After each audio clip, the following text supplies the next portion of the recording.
আপনাদের এই প্রোগ্রাম তো শুধু প্রোগ্রাম না, রীতিমতো শিক্ষা সফর। বলেন কিভাবে নির্যাতিত হয়েছে এটা একটু শুনুন। না না না, কোকো দীর্ঘদিন সিঙ্গাপুরে ছিলেন, সেখানে উনি অসুস্থও ছিলেন। আবার নির্যাতনার না না না না আপা রাখেন রাখেন, নির্যাতিত শব্দটা কি অসুস্থ হওয়াটা নির্যাতিত হওয়া?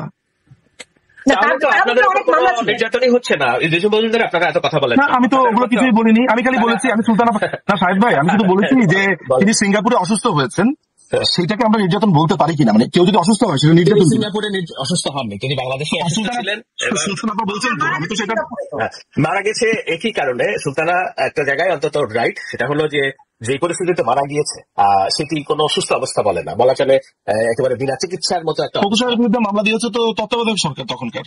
হ্যাঁ হ্যাঁ, আমরাও বলবো এখন বিএনপি সরকার আসলে যে শেখ হাসিনার বিরুদ্ধে মামলা তো আপনি তাহলে বলতে চান যে তত্ত্বাবধায়ক সরকার যে মামলা দিয়েছে সেটা আওয়ামী লীগের দায়? না সেটা তো আওয়ামী লীগের দায়। তত্ত্বাবধায়ক সরকার তো শেখ হাসিনার উপরেও 15টা মামলা দিয়েছে। তাহলে আপনি অলরেডি ডিসাইড করে রেখেছেন যে আপনি অলরেডি ডিসাইড করে রেখেছেন যে আপনারা ক্ষমতায় এসে গেছেন এবং আসার পরে এখন মাননীয় প্রধানমন্ত্রী শেখ হাসিনার এগেইনস্টে যে মামলাটা হচ্ছে সেটা আপনারা ঠিক ওইভাবেই বলবেন, অর্থাৎ আপনারা অলরেডি রেডি। আমি ওভাবে বলবো বলি না, আপনি বলছেন, আপনি যেটা বলছেন আমি বলছি আমাদেরকে তাহলে এভাবে বলতে হবে যে না, এটা তো আমাদেরকে। আপনি বলেছেন যে তাহলে আমরাও বলবো, এটা বলতে হবে কথাটা আপনি বলেনই নাই। সুলতানা আপনি বলতে হবে বলেছেন, আপনি বলেছেন আমরাও বলবো। আপনি পুরো 100% শিওর আপনি ক্ষমতা এসে গেছেন? না, আমি 100% শিওর না আমি ক্ষমতা এসে গেছি, এটা আমি বলছি না। আমি বলছি আমাদের যে কালচার, সেই কালচারে এই রকম প্র্যাকটিস গুলাই হয়ে এসেছে। আপনি যেমন তত্ত্বাবধায়ক সরকারের আমাদের মামলার কথা বললেন, ব্যবসায়ী আজম যে চৌধুরী সহ শেখ হাসিনার বিরুদ্ধে 15টি মামলা ছিল, সেই 15টি মামলা রাজনৈতিক কারণে করা হয়েছে বলে তিনি যখন ক্ষমতা আসলেন উঠিয়ে দিলেন। কিন্তু উঠিয়ে নিলেন না কার? বেগম জিয়ার মামলাটা, এবং 2 কোটি টাকা অনেকগুলো মামলা উঠানো হয়েছে, 9টা মামলা উঠানো হয়েছে। বেগম জিয়ার যে সাজা হয়েছে এটা তত্ত্বাবধায়ক সরকার 9টা মামলা উঠানো হয়েছে, বেগম খালেদা জিয়ার 9টা মামলা উঠানো হয়েছে, আমি আপনাকে প্রমাণ দিতে পারি। আচ্ছা ঠিক আছে, যদি ডিপ স্টেটের খেলা হয় তাহলে আপনাদের চেয়ে বড় ডিপ গভীর কোন স্টেট নাই, কারণ ভারতের কোলে আপনারা বসে থাকেন। আজকে এটাকে কি বলে, বাংলাদেশ সম্পর্কে কোনো বিষয় হলে ভারতের মিডিয়া আপনাদের সবচেয়ে বড় সহযোগী। ভারতকে বাংলাদেশ আক্রমণ করতে বলেন, তারপরে আক্রমণ করতে বলেছে ভারতকে, কে আক্রমণ করতে বলেছে? এটা তো মনে হয় যে আমি কার কথা, সুশান্ত নাকি আপনার কথাই জানি যে ভারত সরকারের উচিত হবে। আপনি নিশ্চিত না? আপনি নিশ্চিত না কে বলেছে? আপনাদের কথা এত অসংলগ্ন Nijum Majumdar, sorry to say, যে এইগুলাকে রেফারেন্স হিসেবে টানা খুব মুশকিল। আপনি তো টেনেছেন, টেনেছেন। আপনি তাহলে বলছেন যে আপনারা ভারতের অনুকম্পা, আপনি অভিযোগটা সুনির্দিষ্ট ভাবে আনেন, কার এগেইনস্টে আনবেন সেটা বলেন, তারপর তো বলছি। আপনি তাহলে স্বীকার করছেন যে আপনারা ভারতের অনুকম্পা চান না বাংলাদেশের? না আমি আপনাকে এই প্রশ্নই করিনি, আপনি কথাটা ডিরেল করেন। আপনি বলেছেন যে ভারতকে আক্রমণ করার জন্য কেউ একজন বলেছে আওয়ামী লীগের পক্ষ থেকে, কে বলেছে? আমার মনে আছে, আমি পড়েছিলাম সম্ভবত, ভারতের উচিত বাংলাদেশে হস্তক্ষেপ করে। সজীব জয়ী বলেছে বাংলাদেশে সরকারকে কথাটা কিভাবে এক সিটিং এ শুধুমাত্র আপনার কাছে তথ্য না থাকার কারণে আপনাকে কেমন খাবি খেতে হচ্ছে শাহেদ ভাই? অভিযোগ যখন আনবেন তখন আপনি আনবেন তো যে এটা সুশান্ত দাস বলেছে, এটা নিজুম মজুমদার বলেছে, এটা সজীব জয় বলেছে। আপনি বলতেই পারছেন না কে করেছে, আপনি কেমন বিব্রত হয়ে গেছেন, আপনি জানেন আপনার কাছে নাই। না এটা বিব্রত না, আপনি বলেন তাহলে আমার এই প্রশ্নের উত্তর দেন। আপনারা কি চান না, ভারতের অনুকম্পা চান না, এবং এই চাওয়ার বলে কোনো কার্যক্রম আপনারা করেন নাই এখনো পর্যন্ত? আমি এই প্রশ্নের উত্তর দেওয়ার আগে এটা বলে নেই যে তাহলে আপনি একটা ভুল রেফারেন্স দিয়েছেন। বলেন yes or no? Yes or no, একটা ভুল রেফারেন্স দিয়েছেন, তারপর আপনি অ্যান্সারটা দিচ্ছি। আমি এটা ভুল রেফারেন্স দেইনি, কারণ হলো যে কেন আপনি বললেন যে বলেছে যে আক্রমণ করার জন্য ভারতকে, কে বলেছে? আমি তো নিশ্চিত রেফারেন্স আমার এই মুহূর্তে নাই, আমাকে 10 মিনিট সময় দিলে হয়তো আমি বের করতে পারবো, কিন্তু শোটা ব্যাগড়া যাবে। আমি রেফারেন্স ছাড়া কথা বলি না, ঠিক আছে? এটা আমার শত্রুরাও জানে যে আমরা যেখানটাতে ছিলাম, তবে এই কথা তো ঠিক। আমি ওনার শেষ কথাটার একটা জবাব দেই যে ভারতের অনুকম্পা চাই কিনা। না সুলতানা, আগেই বাড়ছি, পিছনে যাচ্ছি না। পেছনে রাখেন। উনি যখন বললেন, রাখেন আপা রাখেন রহমান সুলতানা আপা বলতে দেন, কারণ ভারতের অনুকম্পা চাওয়া এটা রাজনীতির শাহেদ ভাইয়ের প্রশ্নটা বহুল ভাবে আমাদের বিরুদ্ধে বলা হয়, এটা জবাব দেওয়া দরকার। কিন্তু এই যে পেছনে আগে বাড়ার কথাটা, এটা আমাকে যেমন বলেছেন, সাথে সাথে কিন্তু শাহেদ ভাইকে একটু বলতে পারতেন যখন কোকো সাহেবের কথাটা এনেছেন। আমি একটু পেছনে চলে যাবো, আসলে যেতে হবে, কিন্তু সেটা আমার টার্ন আসার পরে, মানে আমাকে যখন একদম সলো বলতে দিবেন, আমি জাস্ট একটাই কথা বলি যে বাংলাদেশ আওয়ামী লীগ পৃথিবীর কোন রাষ্ট্রের, ভারত তো দূরের কথা, পৃথিবীর কারো কাছে কোনোভাবে অনুকম্পা চায় না। কিন্তু বাংলাদেশ আওয়ামী লীগ, বাংলাদেশের যে নীতিটা, কারোর সাথে শত্রুতা নয়, সবার সাথেই বন্ধুত্ব। বাংলাদেশ যে আপনার জোট বিরোধী বা জোটবিহীন যেই আমাদের যেই প্রিন্সিপাল হোল বাংলাদেশের পররাষ্ট্রনীতি, বাংলাদেশ আওয়ামী লীগ সেটাতেই বিশ্বাস করে। অনুকম্পা বাংলাদেশ আওয়ামী লীগ কখনোই চায়নি এবং চাবেও না। কিন্তু বাংলাদেশ আওয়ামী লীগ পৃথিবীর প্রত্যেকটা দেশ এক্সেপ্ট পাকিস্তান এবং ইসরায়েল, এই দুটো দেশের কোনো বন্ধুত্বও চায় না। এই দেশের তার কোনো খারাপও নাই, ভালোতেও নাই, আমরা এদের চাই না। কিন্তু অন্য দেশের থেকে আমরা বন্ধুত্ব চাই, আমরা অন্য দেশের কাছ থেকে সাহায্য চাই না। আমার বিষয় প্রশ্নের উত্তর দিবেন, সেটা হলো যে আওয়ামী লীগের যে পরিস্থিতি হয়েছে, ধরুন বিএনপির এই পরিস্থিতি হলো, বিএনপি কোন দেশে যে তার দলবল নিয়ে আশ্রয় নিবে? পৃথিবীর কোন আওয়ামী লীগের দেশে নিবে? আওয়ামী লীগের কি পাকিস্তানে পরিস্থিতি যেয়ে হয়েছে? নিবে? আওয়ামী লীগের কি লন্ডনে পরিস্থিতি হয়েছে? আওয়ামী লীগের কি পরিস্থিতি হয়েছে? এইটা তো শেখ হাসিনা তো এমন না যে এই নতুন একবার বেরিয়ে গেলেন বাংলাদেশ থেকে। 2007-8 সালে যখন তত্ত্বাবধায়ক সরকার আসলো, ওনাকে চয়েস দেওয়া হলো দেশ ছেড়ে চলে যেতে হবে। খালেদা জিয়া বললেন যে না, উনি দেশের মাটিতে থাকবেন, উনি যাননি। কিন্তু শেখ হাসিনা তো গিয়েছিলেন, তাই না? বেরিয়ে গেছিলেন দেশ থেকে।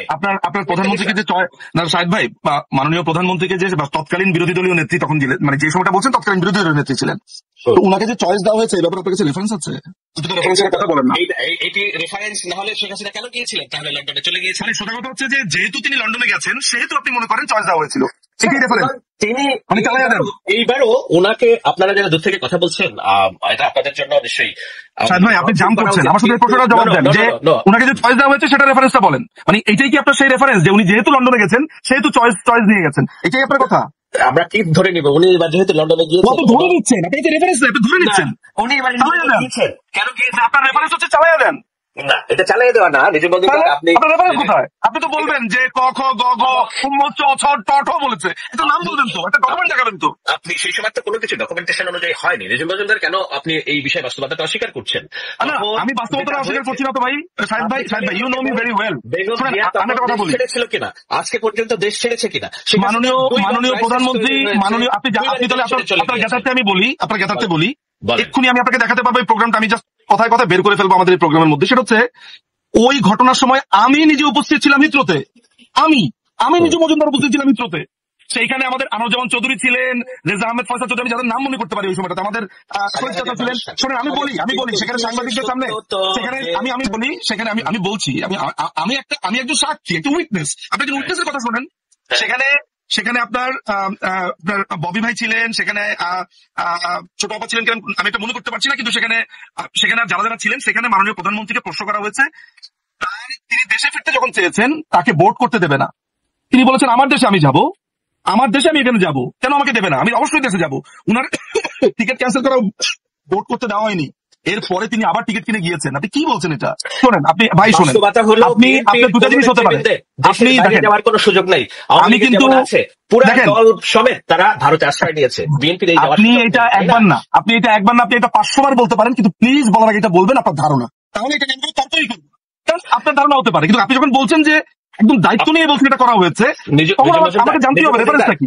2006-7 সালে আপনি লন্ডনে ছিলেন, আমি ঢাকায় দেশের মাটিতে সাংবাদিকতা করেছি। সুলতান রহমান আমার সহকর্মী ছিলেন, উনি জানেন। বঙ্গভবন থেকে আমরা লাইভ করেছি এবং ওই ঘটনা প্রসঙ্গ আমাদের চোখের সামনে ঘটা। হ্যাঁ, ওই যে বিশেষ কারাগার, বিশেষ জেল, এগুলো আমাদের প্রতিদিনের জায়গা ছিল। আপনি লন্ডনে ছিলেন, আপনি বলছেন যে এরকম কিছু ঘটে নাই, কিন্তু আমার সামনে প্রধানমন্ত্রী বিবিসি, তারপরে যারা সাংবাদিক আছে তাদেরকে, তাও কোথায় ঘরে না তো, হিথ্রোতে। উনাকে যখন ভোট করতে দিলেন, উনি যখন ফেরত আসছেন টার্মিনাল 3 থেকে, শুনেন ভাই, টার্মিনাল 3 থেকে যখন উনি ফেরত আসছেন, সব সাংবাদিকরা ঘিরে ধরেছে। একটা মানুষ যদি আপনার কথাই আপনি কিভাবে কন্ট্রাডিক্ট করছেন শুনুন, আপনার কথা অনুযায়ী তাকে অপশন দেওয়া হয়েছিল দেশের বাইরে যাওয়ার। যদি সেটাই হয় তাহলে উনি ফেরত আসবেন কেন? তাহলে তিনি দেশের বাইরেই থাকবেন। ফেরত আসবেন কেননা তিনি সেই সময় দেখেছেন যে -2 যে থিওরি কিংবা বলা হচ্ছিল, উনি সাধারণত গ্রহণ করেছিলেন যে বিএনপিকে যদি মাইনাস করা যায়। কিন্তু যখন উনিও নিজের যে মাইনাস দেশের বাইরে চলে গেছেন, তারপর প্লাস হতে দেশের বাইরে আসছেন না, ওনার সাথে যে সমঝোতা ছিল, সমঝোতার নির্বাচন, এগুলো তো নতুন তথ্য না। বিবিসি সংবাদ দেখবেন,